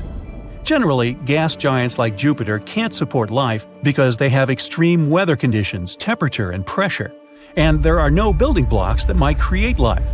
But smaller terrestrial planets, such as, Earth, have more key ingredients like oxygen and liquid water. Plus, they have more temperate weather and other conditions. And still, not all of such planets support life, of course. It's not easy to find a planet with similar conditions as the ones we have on Earth, or at least the conditions that would allow life to develop there.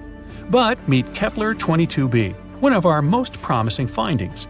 It's 600 light-years away from us, twice bigger than our planet, and with temperatures of about 72 degrees Fahrenheit. This is a so-called super-Earth. It's a category of planets unlike any we have in the solar system. They're more massive than Earth, but still lighter than ice giants such as Uranus or Neptune.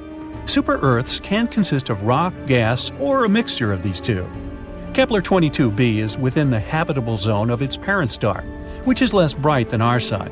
The planet probably has a rocky core.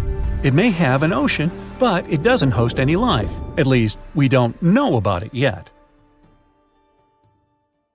So, Mars has several faces. No, really. Back in 1976, when the Viking 1 orbiter was checking out the red planet, it spotted something interesting, a big structure that looked like a human face. It was in the region called Cydonia. It soon became very popular. A bit later, we also discovered the so-called crown face in Libya Montes. Mars in general has a lot of strange structures on it. In 2022, we spotted a door-like structure there. NASA's Curiosity rover snapped some pictures of a rocky mound called East Cliffs on Mount Sharp. This mound has natural cracks in it, and one of them is about the size of a dog door, like something from an ancient Egyptian tomb. A lot of people hyped that story up. The image was shared widely on social media, making the crack look bigger than it really is. Some people think that it's hinting at extraterrestrial life. But after looking closely, NASA found out that it was just a narrow crack in the rocky terrain. These cracks and gaps are pretty normal in rocky areas, both on Earth and Mars. The crack formed naturally over time, maybe from wind erosion or Mars quakes. Mars is a gold mine of mysterious structures. Recently, we found some strange spiral shapes there.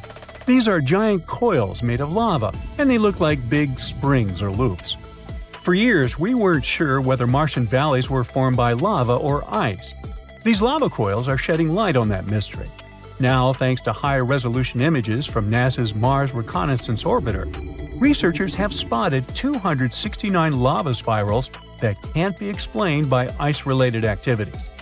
What's fascinating is these lava coils are like the ones we see on Earth, like those formed by Hawaiian lava flows. These spirals are so well preserved that they were easily overlooked before. They range from 16 to almost 100 feet wide and are subtle, blending into the dusty Martian landscape. These coils can teach us a lot about Mars's composition, especially its crust and mantle. We still don't know much about those. But Mars isn't the only planet with strange structures on it. For example, Saturn, the gas giant of our solar system, has a fascinating feature at its north pole, a huge hexagon. This is a hexagon-shaped cloud pattern. It's about 9,000 miles long, making it larger than the diameter of Earth. It's thought to be a jet stream made of gases moving very fast, at about 200 miles per hour. This hexagon was first spotted by the Voyager mission in the 80s, and later seen up close by the Cassini mission in 2006. The Cassini mission noticed a change in its color from blue to golden over time.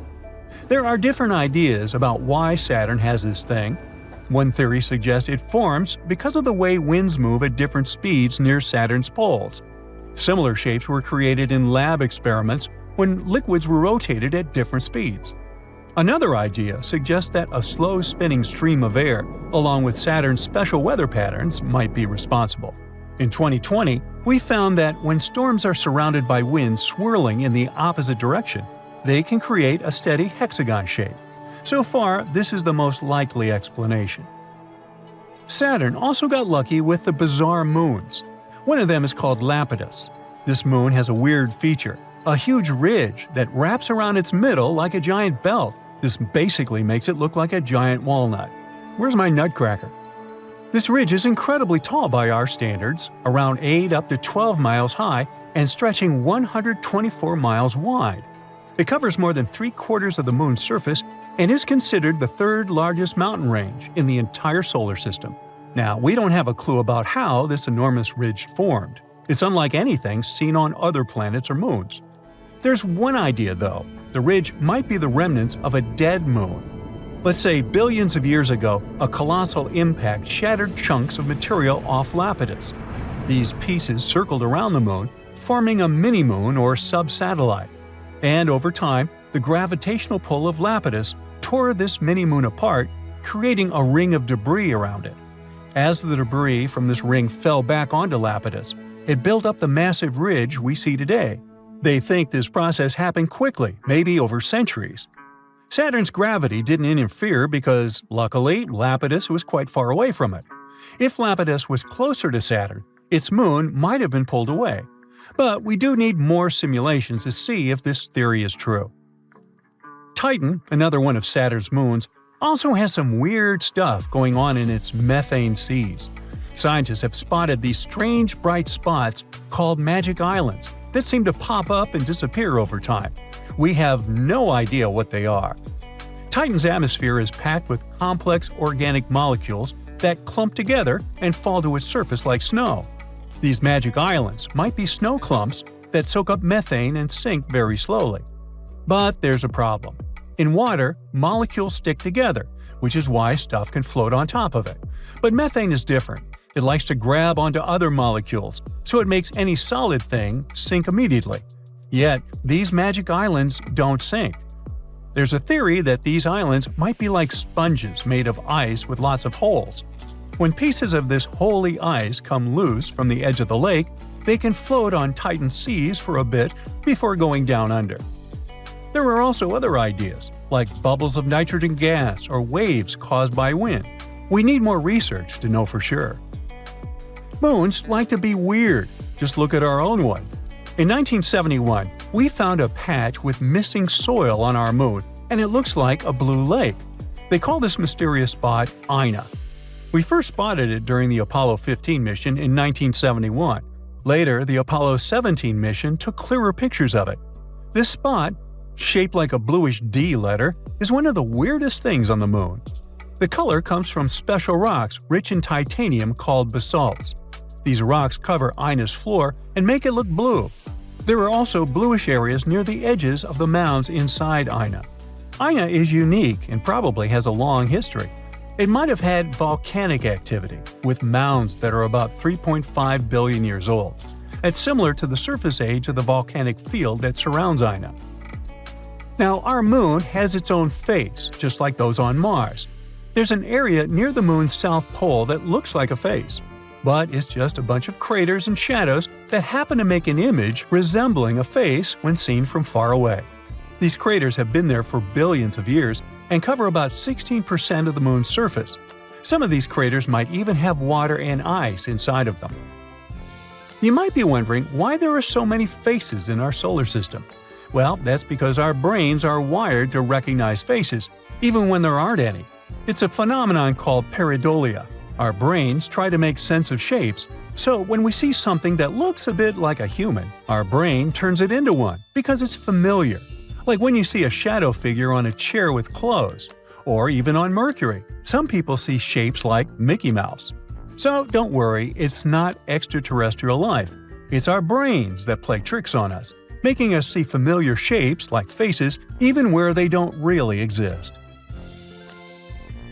Frozen plains, icy mountains with their snow-capped tops glistening in the sun, valleys, craters, eternal freezing winter. Wow. Hello there, Pluto. At first sight, it looks like a paradise for adventurers who love skiing, snowboarding, and all the other fun things you can do in snowy winter wonderlands. But the snow there is not like what you can find on the mountains of Earth. On Pluto, The mountain peaks are covered with frozen methane, while down here they're made of frozen water crystals. Because of its specific chemical composition, the snow on Pluto is red. The mountains themselves are very different too. They reach heights of up to almost 10,000 feet.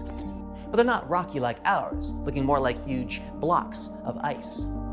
Such a landscape cannot be found anywhere else in our solar system. But you'll need to pack some layers if you want to come visit. The average temperature there ranges from minus 375 to minus 400 degrees. When taking a look at it from a distance, you can see it has some kind of big, heart-shaped thing on its surface, called the Tombaugh ratio. That's actually a vast plain the size of Oklahoma, or Texas, that's covered in nitrogen ice. Scientists discovered this heart actually makes the winds of the planet blow. Craters are also big here, sometimes more than 160 miles in diameter, and some of them show signs of filling and erosion. Erosion is when land is worn away by natural forces such as wind, water, and ice. It's the same process that formed many interesting things that you can see on the surface of the Earth, like valleys, coastlines, peaks, or mountains. The fact that some craters are there because of erosion tells us that tectonic forces must be slowly changing the surface of Pluto. 1/3 of its surface is water, but not the kind that we like to drink, more like a really hard frozen ice. Water is vital for the evolution of life, but not water that's this cold, so it's unlikely that any life has formed here. At least for now. But how do we know all these things about Pluto? Well, here's the basics. Astronomers discovered Pluto in 1930, and just like with plenty other moons and planets, they named it after a figure from Roman mythology, the ruler of the underworld. Pluto was considered the 9th planet of our planetary system until 2006, after which it was recategorized as a dwarf planet. Despite its recent demotion, it is still the largest and the oldest known object in this region of the Kuiper belt, an outer shell full of other dwarf planets and icy bodies. New Horizons. That was the name of the very first space probe that astronauts sent to have a look at Pluto in 2006. It reached a distance of up to 7,800 miles. While there, it took some important photographs and collected lots of important information, and discovered some of the mysterious cosmic oddities found on the surface of Pluto. One interesting thing about this former planet is that it sometimes has an atmosphere, and sometimes not. It has an oval-shaped orbit, which means, unlike most other planets, it doesn't travel around the sun in almost perfect circles. As a matter of fact, the sun is nowhere near the center of its orbit. When its orbit takes Pluto closer to the sun, the extra heat warms up a kind of thin atmosphere made primarily from nitrogen, an element our Earth also has in its atmosphere. Right after it's created, it gradually escapes Pluto's weak gravity. When the dwarf planet moves away from the sun, the atmosphere freezes and goes back to its solid state, falling back down to the surface of Pluto as nitrogen snowflakes.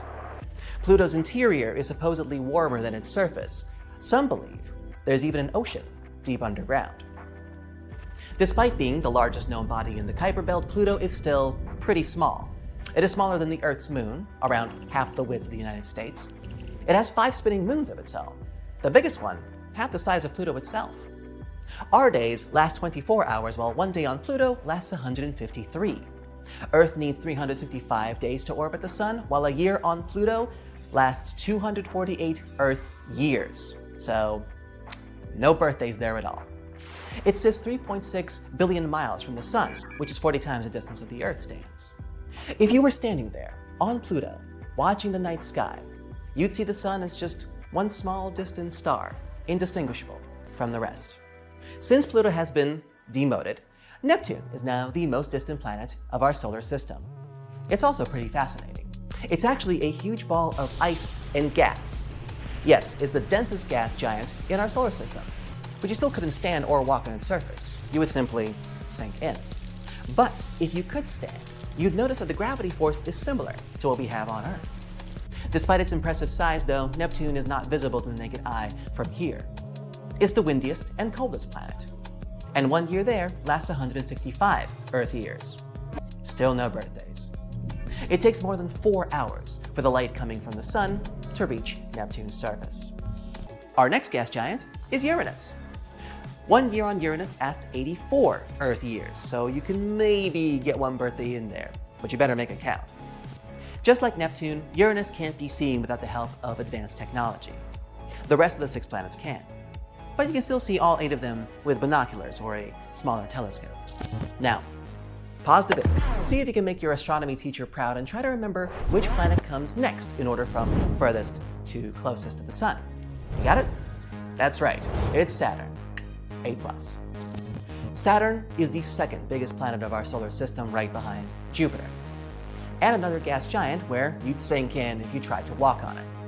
It's so gassy, you could put it in a lake and it would float. They call it the jewel of the solar system because it has a big ring system that kind of looks like a crown. Its rings are made up of dust, pieces of ice, and rock. Some of those pieces are as tiny as a grain of sand, while others are bigger than tall buildings. Next on the list, and completing our gas giant quartet, is Jupiter. Scientists call it a failed star since it's mostly made up of helium and hydrogen, just like the main star in our solar system, the Sun. But Jupiter doesn't have a mass big enough to start the chemical processes that turn it into a star. However, it is still the 5th brightest object in the solar system, right behind Mars. You probably have seen it when stargazing sometime, you just had no idea what it was. Okay, picture all the other planets combined and double their mass. That's a lot of mass, but Jupiter still has more mass than that. It's also the fastest spinning planet, so it takes only 10 hours to complete a full rotation on its axis. Our day lasts 24 hours. Imagine how it would look like to squeeze sleep, work, family, friends, hobbies, movies, all that in just 10 hours. I guess I'd have to sleep once every other day if I lived there.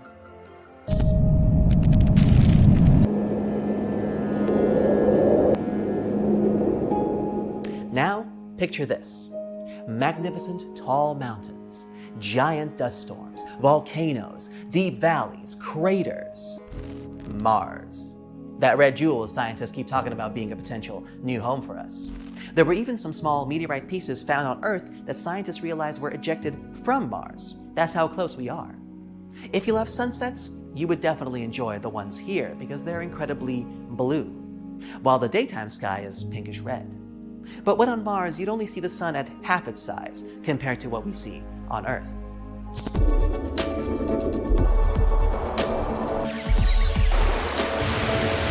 And of course, there's Earth itself. Seas, mountains, valleys, waterfalls, and of course, life.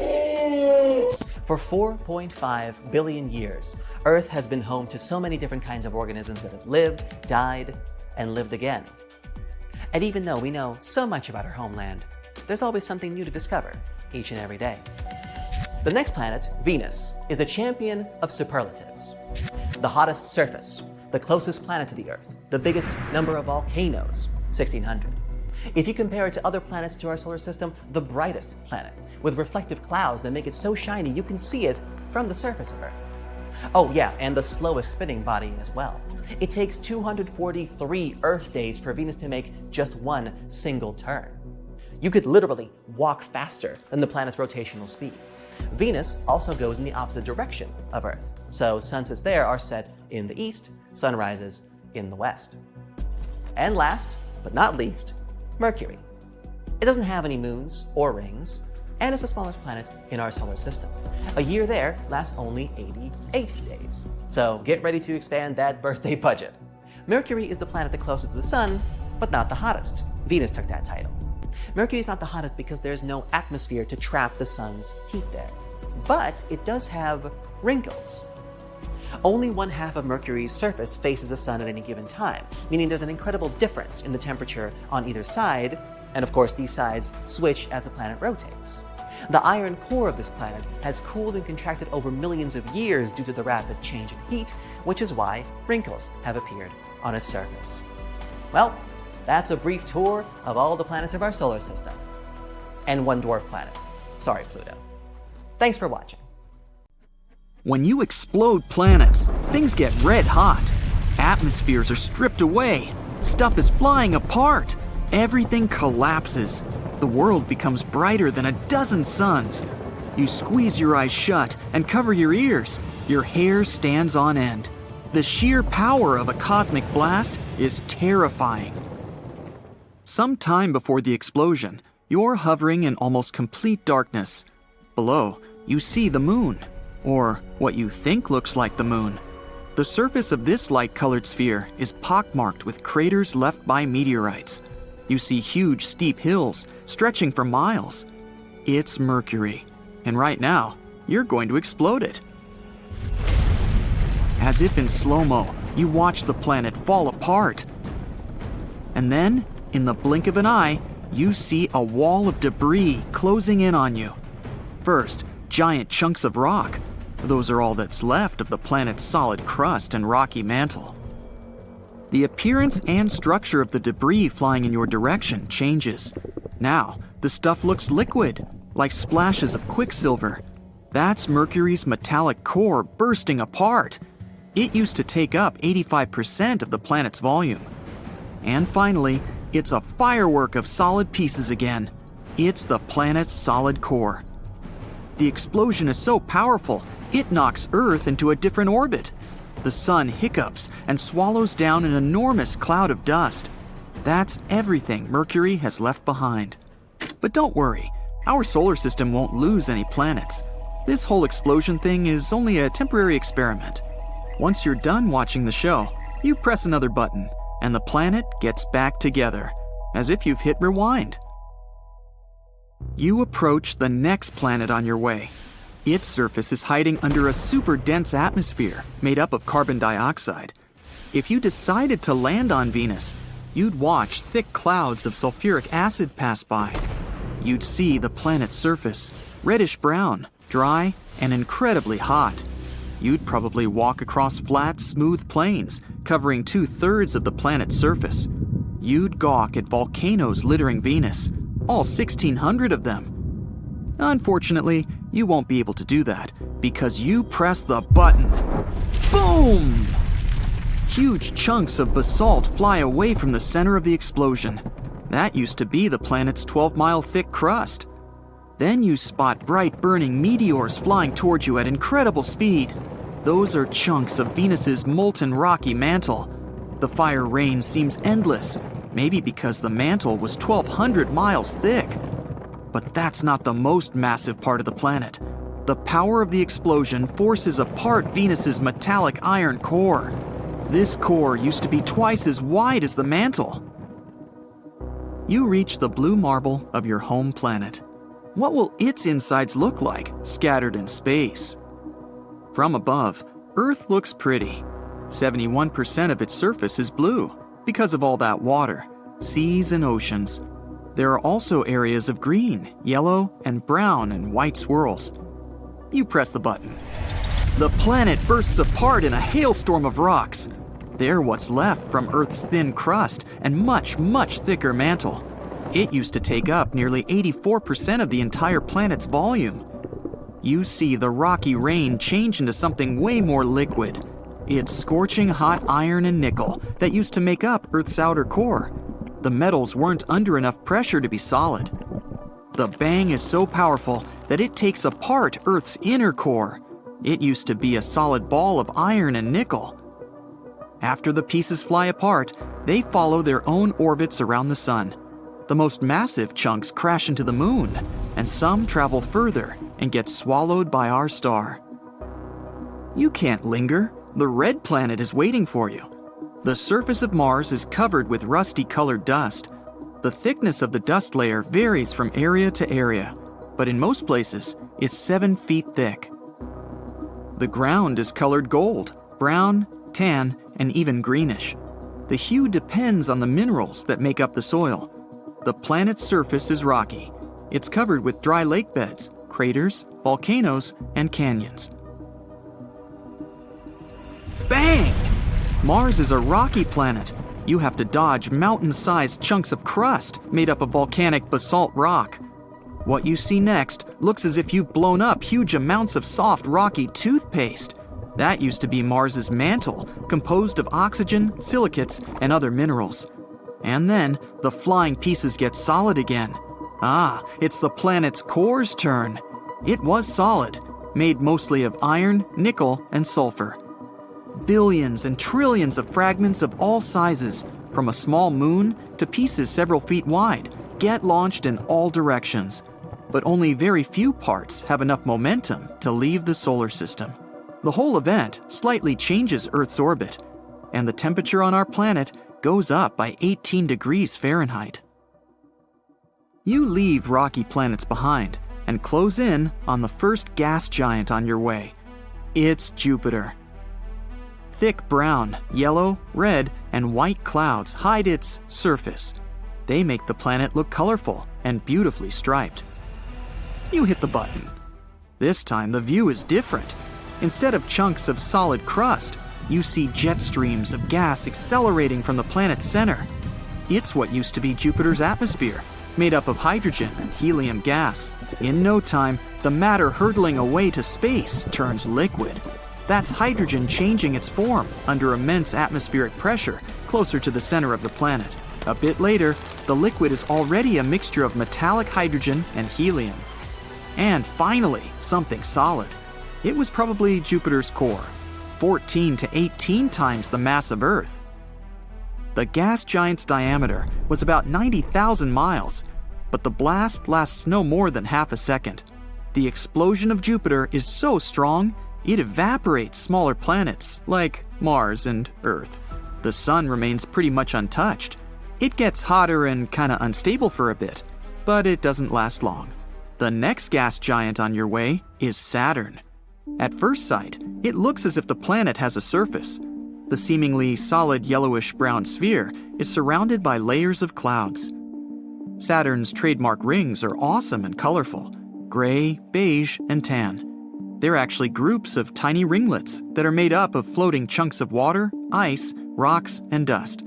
These chunks range in size from specks to massive skyscraper-sized pieces. While orbiting Saturn, they keep colliding, and larger pieces get shattered. You're surprised to see that the rings aren't perfectly round. They have bends caused by the gravitational pull from the nearby moons. 53 of them are confirmed. Titan, an icy world bigger than our moon and even Mercury, is the largest. What you see looks eerily similar to what happened when you exploded Jupiter. There's only one difference. Saturn's rings break apart, sending rocks and ice flying into space at incredible speed. The largest pieces crash with the planet's moons, wiping away the smallest of them. You see streams of gas, mostly hydrogen and helium, with a bit of methane, ammonia, and water. They're moving at breakneck speed away from where the center of the planet used to be. After that, splashes of liquid matter. That's liquid hydrogen that later turns metallic. And finally, the chunks of the solid core made up of rocky materials. You're looking at a beautiful blue-green sphere of the ice giant Uranus. The planet gets this unusual hue when the light from the sun gets reflected off the planet's surface. Plus, Uranus's atmosphere is mostly hydrogen and helium, with traces of methane gas that absorb the red light. Anyway, bang! This time, it's massive blobs of ice that are hurtling in your direction first. They used to be the part of the planet's ice mantle that once made up 80% of the planet's volume. But why does this ice look liquid? On Uranus, frozen liquid isn't solid like on Earth. Ice is a hot, dense fluid made up of water, ammonia ice, and methane. It's often called the water-ammonia ocean. After the bizarre ice rain, you see solid pieces of the planet's rocky core. It used to be small, no more than half the Earth's mass. Some of Uranus's moons get pulverized in the explosion, and several even get ejected out of the solar system. The explosion also slightly shifts Neptune's orbit. And the last planet on your way, Neptune. It looks blue because of a layer of swirling gas and permanent clouds. No time to linger. Boom! The planet doesn't have a solid surface. That's why, after pressing the button, you see Neptune's liquid mantle bursting. It looks like a water-filled balloon thrown down from the 50th floor. This sends splashes of water, ammonia, and methane ices away into space. It's followed by lava-like remains of the planet's mantle. It used to be liquid, red-hot, and rich in methane, ammonia, and water. That's what's left from Neptune's solid core, made up of iron and other metals. Our universe is full of both amazing and terrifying things. You already know about quasars, black holes, dark matter, and so on. But how about the horrors of space that you haven't even heard of? Would you like to visit the most bizarre worlds in the universe? And it's not me who made this list, but NASA themselves. Welcome to the Galaxy of Horrors, NASA's awesome Halloween collection. Please join me on a journey to some planets and tell me which ones you would consider the most horrible. Buckle up! Our first destination is a gas giant called TRES 2b. It's located 750 light-years away from us.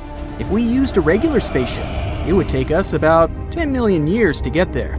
TRES 2b orbits a yellow dwarf, a star similar to our Sun. It also weighs about 1.5 times more than Jupiter.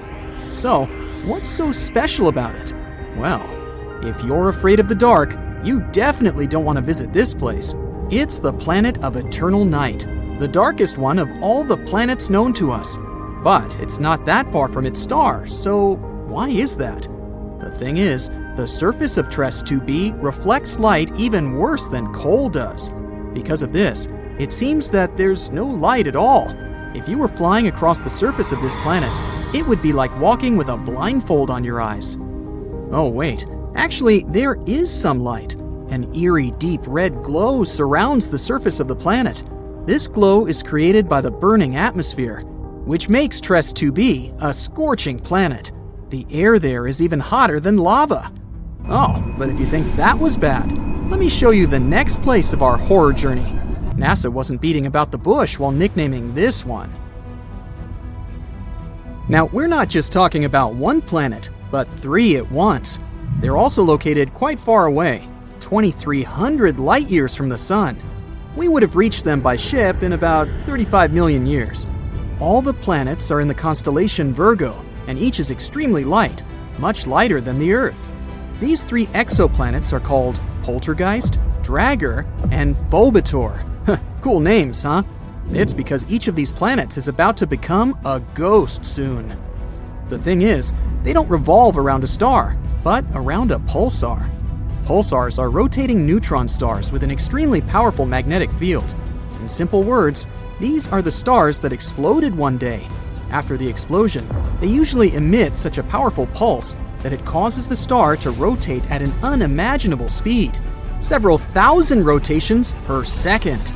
At the same time, they constantly emit electromagnetic pulses that affect everything around them. So, you've probably already guessed what's happening with our zombie planets. They're slowly, gradually being destroyed under the gigantic influence of radiation. One day, they'll disappear without a trace. Ghost-like planets orbiting an undead star? Yeah, Zombie World is a fitting name. It's also not surprising that scientists nicknamed this pulsar Lich, despite the long official name. Well, at least these guys stick together on their final dance. This planet has a long name, so bear with me. HD 189733b. This gas giant is 65 light-years away from us. It would have taken around 1 million years to get there on a spaceship. This planet is slightly more massive than Jupiter and orbits its star, an orange dwarf, all alone. At first glance, it may seem friendly. A pleasant blue color and curls on the surface. Kind of resembles a summer sky or foam on sea waves, right? Oh, looks are very deceptive, my friend. This planet has a pleasant cobalt blue color due to the hazy blow-torched atmosphere. This atmosphere contains silicates that condense when heated. In other words, the clouds on this planet have rain made of glass. Yes, it rains hot glass shards here. Oh, and if that's not enough, there's a raging wind on the surface, which is moving at a speed of 5,400 miles per hour.